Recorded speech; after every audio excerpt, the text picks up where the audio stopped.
many of you feel like you're on a hamster wheel at work? You're being asked to do more with less. Suddenly the company doesn't hit the targets and you have to cut costs, morale drops, people leave, and you're on this vicious cycle and you don't know how to escape. Because now the confidence declines, customers are upset, and we've even lost more revenue. And so you're on this vicious cycle. But as HR leaders, we know how to break this cycle.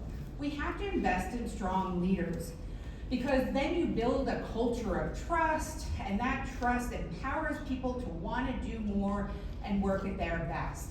Suddenly now you're creating a virtuous cycle, one where people thrive, the customers notice, and now we're making money. And now we're creating a cycle where it leads to more satisfaction, more engagement, more success as a company. But let's be honest, when we talk to someone and say we need to invest in the people, all they hear is we need more ping pong tables or snacks. And the C-suite is too often confused, thinking people investment means more money. But we have to think about where the CEO is. They're worried about the revenue and the costs and paying payroll. So we have to reframe the conversation for them. We have to speak the language of the CEO. Show me the money. So you start with profitability. Ask your CEO, what if HR could help improve profitability by 23%? Wow, now you got their attention. Because people are our greatest asset, and it reflects more than 40% of the cost of the business.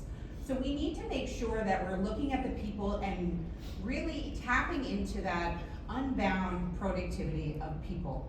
So how do we do that? How do we drive productivity? So around employee engagement. Over 70% of people are unengaged. That's where the productivity suffers. So we need to make sure that we're having people more engaged, and that will have a ripple effect on productivity, quality, and output. We also need to stop attrition, because when we stop attrition, that's 20 plus or even more, $20,000 going out the door in lost productivity, hiring costs, and training. Now, also on the flip side, when employees are engaged, your customers are happy.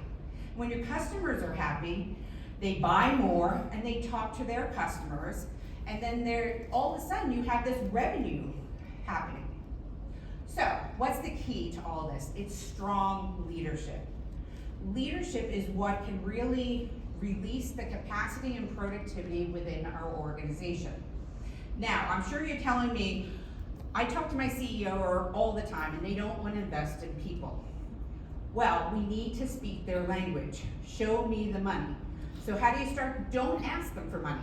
Just ask them to join you on the journey to ignite a leadership culture. One that really emphasizes growth, development, and accountability. Because people don't leave companies, they leave managers. So if we invest in our leaders, we're going to drive profitability. So here's the plan. I want you to develop a leadership development program, one that has a project charter with tangible outcomes and stakeholder buy-in. Now focus on key metrics when you talk about this. What's the retention? What's the engagement? What's the customer success, revenue, and profitability? And don't do this alone. Bring in sales and marketing and engineering and build the plan together, and it will impact everyone. Also, make sure you look at all of the managers in the organization, not just the high potential and top leadership roles, but the frontline managers. They're the ones that have the greatest opportunity to impact productivity. And start small. All you have to do is have a monthly meeting for 1 hour with all of your managers and focus on elevating the entire organization. So let's recap. People are your greatest asset, but you have to speak the language of the CEO. Show me the money. Include everyone at every level and start small, because HR has the power to really turn the vicious cycle into a virtuous one that drives profitability and helps businesses succeed. So let's build a leadership culture together. Thank you.